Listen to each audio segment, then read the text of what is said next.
Well, first you have to have enough accounts to run a sort of test like this. So just for the sake of this conversation, we'll say that you have 100 accounts annually. So what you do is you place an equal number of accounts with both company A and company B. So company A would get 50 accounts, company B would get 50 accounts.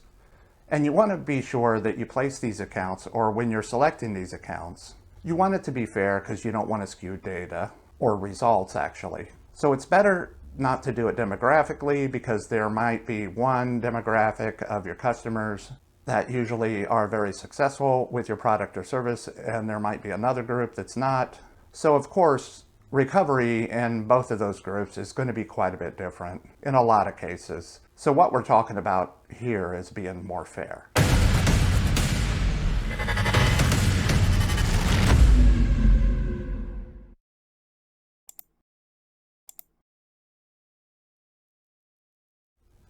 Hello everyone, I hope you're having an amazing day.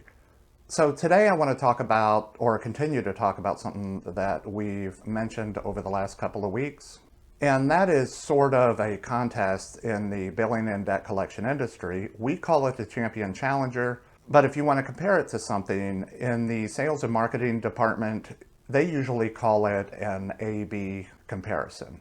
And what that is they have an advertising campaign that they label Campaign A, and then they have another advertising campaign that they label Campaign B. And what they do is they set up a certain amount of time they're going to run both campaigns, and then they have certain data points that they look at when it comes to like key performance indicators. And sometimes they make adjustment to either Campaign A or Campaign B to see if they can get different performance data out of those particular changes. So when it comes to billing and debt collections, we use those same core principles when proposing a contest between one agency and another agency when we're trying to get better performance out of our billing and debt collection processes. So how is that typically set up? Well, first you have to have enough accounts to run a sort of test like this. So just for the sake of this conversation, we'll say that you have 100 accounts annually. So what you do is you place an equal number of accounts with both company A and company B. So company A would get 50 accounts, company B would get 50 accounts. And you want to be sure that you place these accounts, or when you're selecting these accounts, you want it to be fair because you don't want to skew data or results actually. So it's better not to do it demographically because there might be one demographic of your customers that usually are very successful with your product or service, and there might be another group that's not. So of course, recovery in both of those groups is going to be quite a bit different in a lot of cases. So what we're talking about here is being more fair. So the best way to accomplish that is maybe by alphabetical order. So if their last name starts with A through L, you might want to put those with company A. And then of course, M through Z, you want to put with company B. And what you want to do from that point is you want both companies to work those accounts for, say, a certain amount of time, like 1 year, 2 years. And that'll give you enough data where, at least in the beginning, you know how those two companies perform in certain areas. Now, of course, you want to treat billing accounts a little different than debt collection accounts because, of course, those are there is very different activity that is performed with billing accounts opposed to debt collection accounts. So just keep in mind that you're going to have different key performance indicators for both types of portfolios. So once each company has worked these accounts for 1 year or 2 years, then if they have accounts that are paying, of course they hang on to those. Or if they have accounts that have promised to pay, you may want to have them hang on to those as well. But if they haven't had any success getting accounts into repayment, those are the accounts that you want to do kind of a round robin. So you want company A to take those accounts and give them to company B and vice versa. And we call that a second voice, which really means those accounts are going to get kind of a second chance. And the company that is receiving those accounts, they're going to kind of perceive those as new business. So of course, they're going to lean into those quite a bit. So those accounts will truly get a fair shot. And the consumers even appreciate that they get to talk to someone else in some cases as well.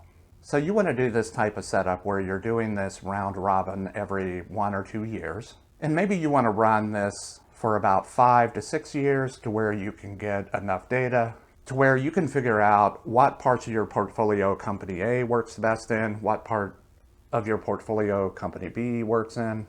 And that's how you develop a perfect overtime recovery matrix. Also, kind of know at the onset of the project what are going to be your key performance indicators. So what are you going to measure? And what's important to your company? So some of the things you'll look at are overall recovery over time. You want to look at real-time recovery. That's how many out of 100 are paying today or over the past 90 days. And you may want to even go as far as looking into customer feedback, how those interactions with those agencies are doing. You know, how satisfied are they working with those agencies?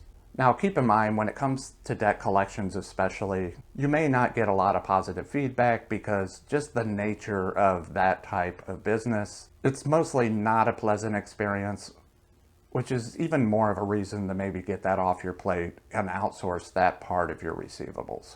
But there's quite a bit more to take into consideration when setting up these plans. So if you'd like to talk about it, give me a call, send me an email. I'd like to learn more about your objectives, of course, what you've experienced up to now, and then if we can help you improve your processes, I certainly want to be available. But as always, be safe, be well, don't take any unnecessary risk, and I hope to talk with a lot of you soon. Take care. Hello, Sean Martin, Director of Business Engagement. So if you like this video, be sure to follow us on LinkedIn and YouTube. But don't forget to visit our website, check out the services we have to offer. Essentially, Partners Financial Services is a full-service accounts receivable management firm. So we specialize in billing, loan servicing, and debt collections. Some of the industries that we serve are the education industry, everything from a proprietary school all the way up to a college, university, higher educational level. Also banking, financial institutions, credit unions, and then a handful of miscellaneous industries that we do some debt collections for. So yeah, give us a call, send us an email, let us know what you have in mind, and we can see if our services can line up with your objectives and help you get in a better place than you are today.